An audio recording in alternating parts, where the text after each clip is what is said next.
the hell out of here, man. I'm not fighting. Jake! Oh.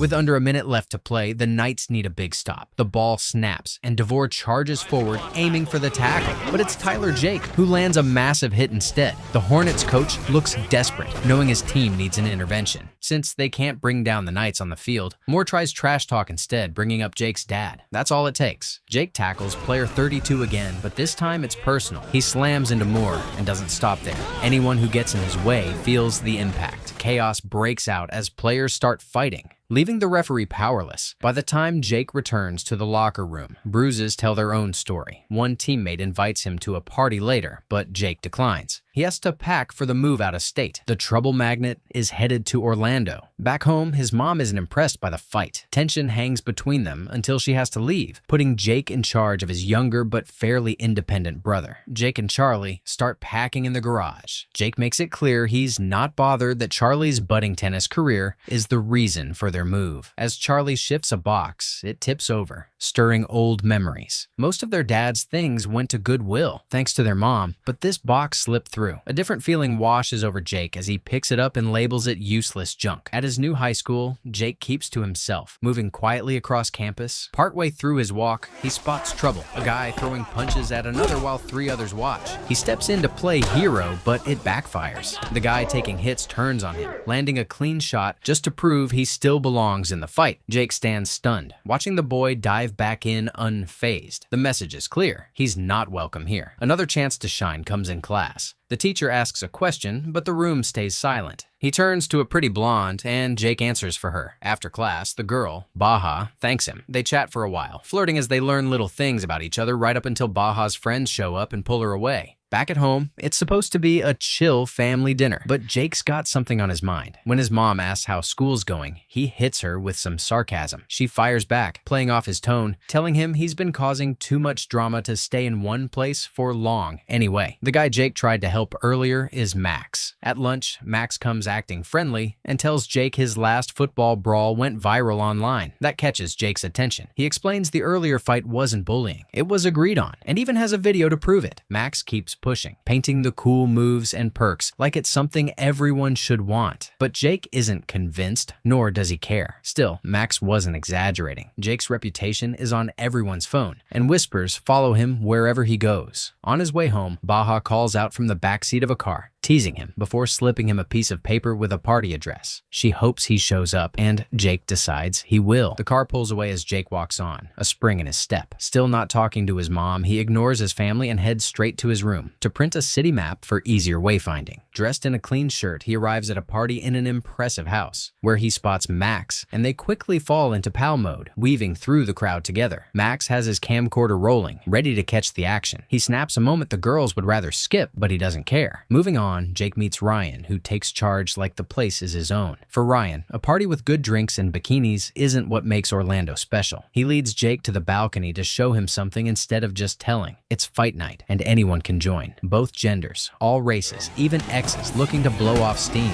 Jake's curious about who runs the show. A smirk crosses his face as he suddenly sees it in a new way, and it feels almost beautiful. He learns there's no single leader here.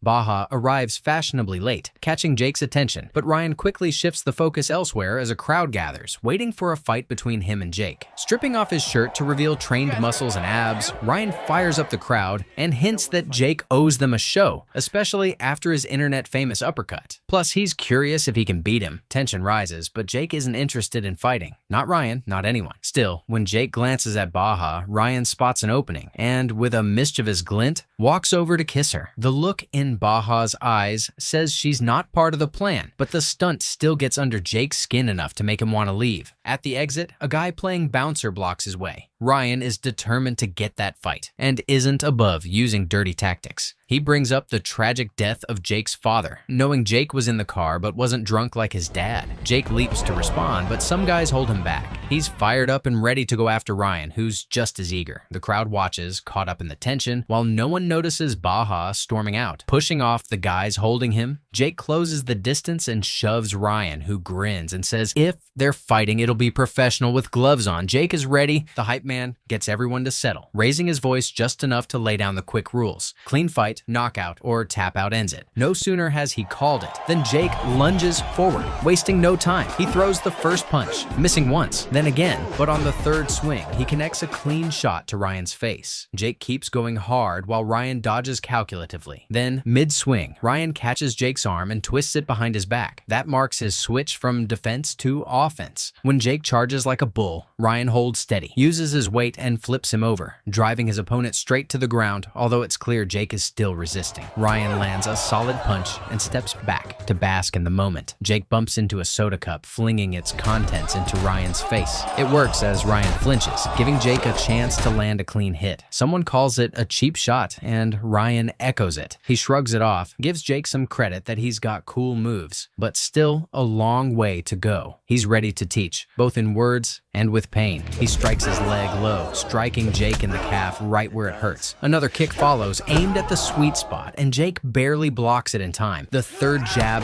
hits hard. Jake's curled on the floor, and Ryan's not done yet. The sting of humiliation gets Jake back on his feet, but his hook misses. Ryan counters fast, tossing him to the ground and landing blows to his face. Jake scrambles onto all fours, but Ryan isn't waiting. He drives a kick into Jake's jaw, knocking him flat. Jake hits the floor hard, looking out cold. Ryan soaks in the applause while Max keeps the camcorder rolling, catching Jake as he stirs. He announces Jake's getting up, signaling the fight isn't over yet. Jake, still woozy, manages to stand just as Ryan charges forward with aggression. Clumsy but lucky on defense, Jake struggles, his weakness giving Ryan the upper hand to send him back down. Max advises Jake to let the match go, but he doesn't listen. He picks himself up, cradling the pain, looking like a standing comma with his face marked with cuts and bruises. Shivering but determined, Jake still has a line to deliver. Ryan spins and swings his legs in time, delivering a powerful kick to Jake's face that draws blood and possibly teeth. The blow finally puts Jake in oblivion. People snap pictures of the defeated specimen, and Jake's oddly aware of Max carrying him back to his apartment. When he wakes the next morning, his face is a mess with purple bruises and one swollen shut eye. Charlie innocently walks in on him, surprised but not shocked. Their mom isn't around, but unless his face magically heals before she gets back, she'll definitely notice. Jake's in no shape to walk Charlie to the school bus, but thankfully, his little brother understands and lets him be. At school, the fight's still the main topic, kicking off conversations and no different at Baja's table. She can't take it, so she gets up and walks off, leaving her friends confused. The joke of the day is Home, nursing bruises. When he spots the box he previously labeled junk, it triggers a flash of memory, fishing, and has him hurling the box across the room like blame wrapped in cardboard. The jolt hits his ribs hard as they're nowhere near healed. Max has his moment too, passing through the hall just in time to catch Ryan in full performance mode, reenacting the fight and milking every move. Back home, Charlie returns from school and warms a slice of pizza with his brother in mind. Jake's fast asleep when he peeks in, so he quietly drops the plate and heads to his room to practice tennis. Later, a knock comes at Jake's door. Max's voice follows, claiming he's with Baja just to get Jake to let him in. Max walks in, not with remorse, but with hope. The kind that assumes last night lit a fire in Jake. He's come prepared, holding out a CD packed with training clips of techniques inspired by his coach, Gene Roqua. It's the second invitation, as Max still believes Jake has something worth building on. But Jake isn't biting. He shuts it down, making it clear Max can't use last night or the aftermath to guilt trip him into anything. Frustrated, Max leaves, but the tape stays behind, something for Jake to fiddle with. Jake finds the training grounds, much to Max's excitement. He greets his pal at the door with a grin and points out Roqua, who hardly needs any introduction. At the center of attention, Roqua's voice fills the room as he demonstrates with a student the proper way to execute a Sioi Naj, flipping an opponent over the shoulder to land them on the ground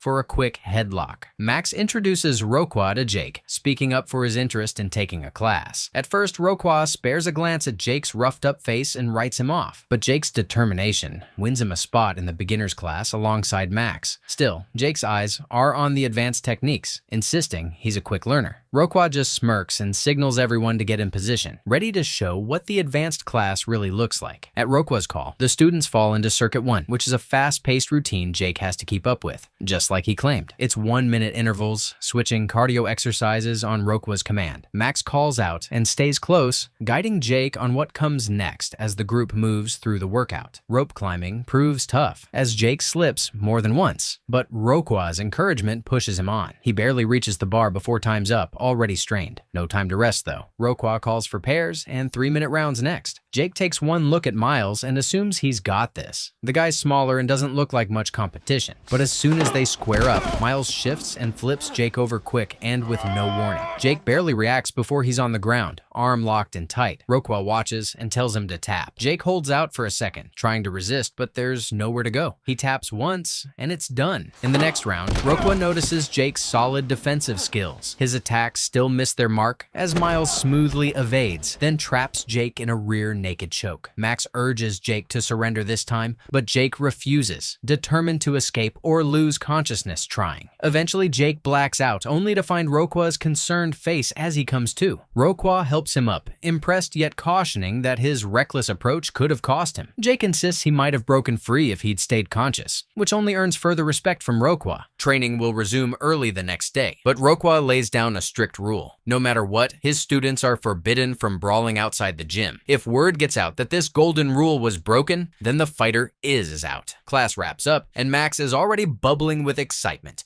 raving about how Jake left an impression on Rokwa. As far as Max is concerned, Jake's earned a spot in the passenger seat. No more riding the bus. Later that evening, Charlie gets the door and is stunned to see a gorgeous blonde standing outside. It's Baja, there to talk things through with Jake. Jake isn't ready to be so forgiving, still convinced she played a role in the stunt meant to humiliate him. Baja appears remorseful and tearful, insisting things weren't supposed to go that far, though she does try to justify it by saying Jake's still cut from the same cloth as the others. He's a fighter, she says, and he just happened to be pushed too far. She tries to draw a parallel between them, saying she's moved around a lot too and only clung to her current role because, for once, she finally fit in, even if it meant playing the part of the popular girl dating the popular guy. But Jake stays unmoved, and eventually, with nothing else left to say, Baja turns and walks away. Jake arrives at the gym a full hour before class starts, and Rokwa, seeing the effort, allows him in. Without hesitation, Jake hands over payment, 2 months up front and more than what Rokwa usually charges. Maybe he hopes the extra cash might open the door to a more friendly conversation, but Rokwa isn't taking the bait and quickly sends him off to the gym. No small talk necessary. Jake figures he'll just do his own thing until class begins, but his attempts fall flat. Rokwa steps in, pointing out Jake's stubbornness and a serious breathing problem that keeps tripping him up. No wonder Jake can't land that 3-punch combo followed by a round kick to shift a beanbag heavier than it looks. Rokwa demonstrates, each strike timed with steady breath, effortlessly sliding the bag from one end of the rack to the other. The ease of it catches him off guard, but stubbornness keeps him mocking as he struggles to coordinate breathing with each strike. Rokwa reminds him that every fighter has their own rhythm, so he better not undermine. The early hour slips away and other students filter into the class. Meanwhile, Ryan basks in the glow of his pretty, quietly distant girlfriend, surrounded by the popular crowd that hangs on his every move. Back at home, Jake's mom returns to her familiar routine, tidying up after the kids and keeping the house in order. At the gym, Jake grows more fluid in his movements, no longer just mimicking, but actually training. His effort doesn't go unnoticed. His classmates begin to warm up to him, and even Rokwa offers an approving smile from across the room. Now that mom's around again, silence doesn't stand a chance. She's already clocked the missing money, and the bag in Jake's hand only sharpens her suspicion. He doesn't argue, just sets it down, resigned, while she pulls the zipper and finds exactly what she feared. The gloves say enough. He's been fighting. She doesn't raise her voice, just tells him sternly that it has to stop. Jake had asked before, casually, and Rokwa had brushed it off. But it turns out he really does live in the gym. No mystery about how he trains the second his eyes open. Later in class, Baja and Jake end up in the same group, and whatever ice was meant to have thawed hasn't even cracked. Jake still carries the heat from before, and Baja, convinced her apologies should have settled things, doesn't appreciate the cold shoulder. His patience thins, and he storms out, leaving her to seek out Ryan instead. She wants to talk somewhere quiet, but Ryan's fine holding court with his crew. She says the fight with Jake was anything but fair. Baja's growing disdain for Ryan's cocky, self-important attitude starts to get under his skin. He snaps, goes full beast mode, tearing into her, and spelling out just how much of her shine he claims credit for. He doesn't hold back, every word meant to put her back in check, but it only confirms what she's been feeling all along. The fact that he still gets off on being a bully is enough. It gives her all the reason she needs to walk out on him and out of whatever they used to be. Jake takes his bottled-up fury to the gym, and it bleeds into every hit.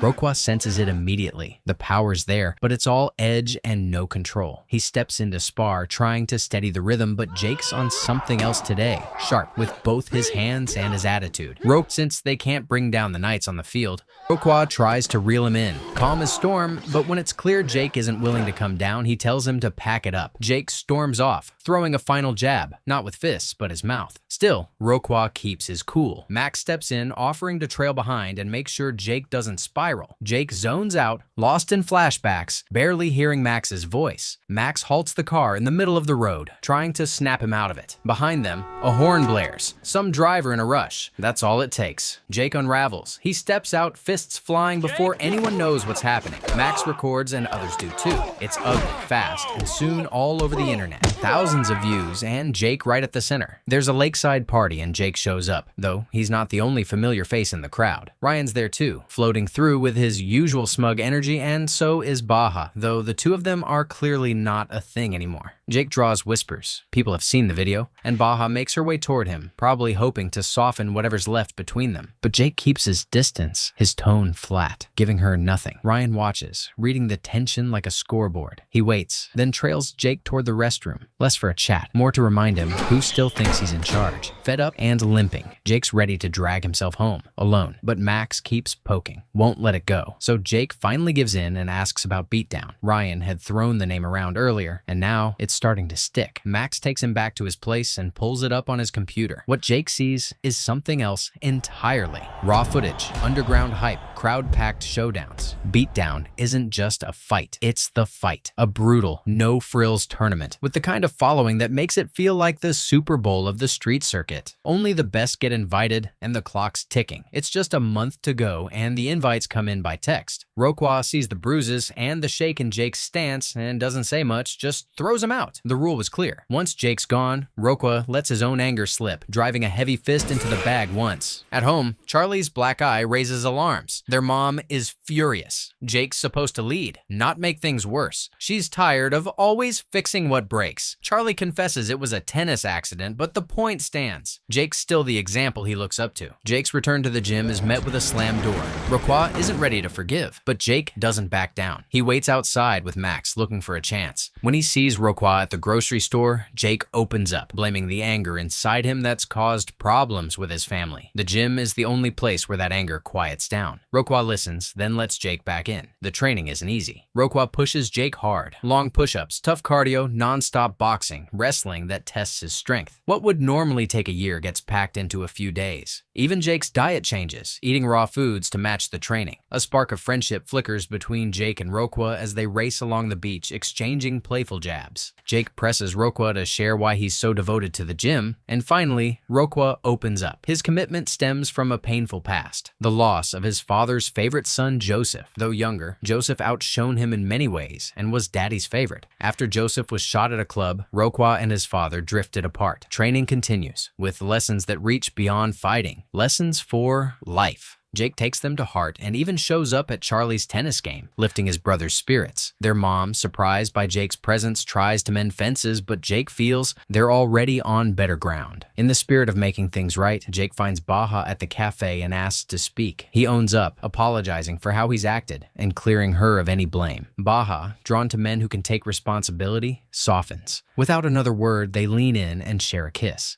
Easy, warm, and full of that long overdue understanding. Later that evening, Jake's mom stops by the gym. Roqua's alone, and they talk about Jake, how different he's become. She's grateful for Roqua's steady presence and wishes Jake would stop punishing himself over his father's death. Roqua's sure the boy's on the right path. She leaves next month's payment and quietly steps out. At the cafe, Max is buzzing with excitement over Jake's upcoming match at Beatdown. But Jake's got other plans. He tells Max he's backing out, causing his friend's excitement to drain instantly. Jake doesn't flinch. He won't feed Ryan's ego. If Ryan wants to fight, he can fight himself. Away from the cafe, Jake walks Baja home. She throws a few playful jabs at him, and he answers with a gentle sweep that sends her laughing to the ground. There's an ease between them now, the kind that grows from healing old wounds. With flirtation in the air, Jake taps her behind and earns a kiss in return, the moment swelling into something deeper. But just as it's getting warm,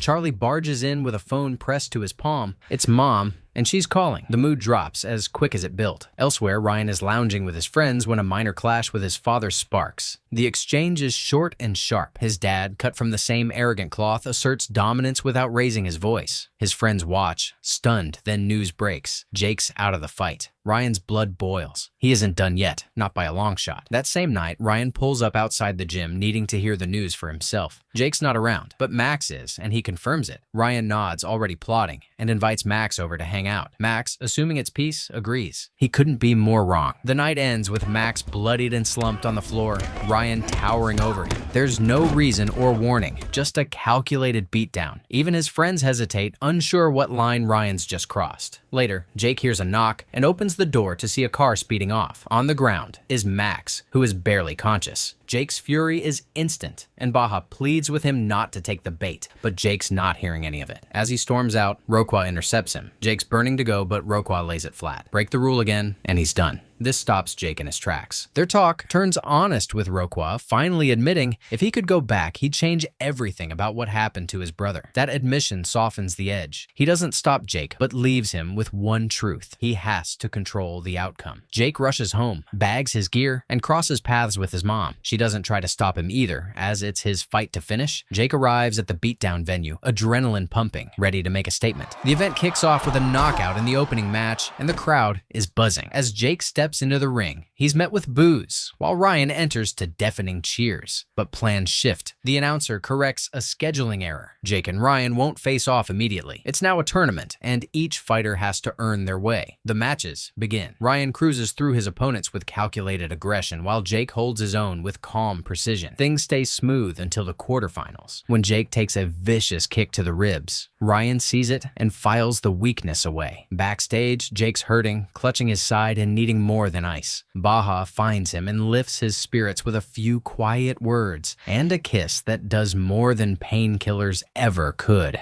Meanwhile, Ryan crosses a line in his match, jabbing an opponent in the eye. The ref doesn't hesitate. He's disqualified despite loud protests from his crew. Jake, now prepped for his semifinal, hears the news and immediately steps down. If it's not Ryan, the fight means nothing. As he walks out, Ryan is waiting. Without a word, he challenges Jake, and soon the crowd follows, pouring into the parking lot where the real showdown begins. Ryan comes in strong, targeting Jake's ribs with brutal precision. The pain is sharp, but Jake holds steady, refusing to break. Even when Ryan locks his neck, squeezing tight, Jake doesn't tap, despite the cries from the crowd and Baja's panic. Then Jake shifts. He draws from everything: his grief, his guilt, Roqua's lessons, and channels it into raw strength. He breaks free, lands a flurry of punches, then finishes with a clean, devastating kick that sends Ryan crashing down. The fight ends not with noise, but with a look. Ryan nods in respect, and Jake returns it, calm and composed. Later, Roqua takes a step back from the gym to reconnect with his roots, and Ryan finally lets go of the anger he's carried for far too long.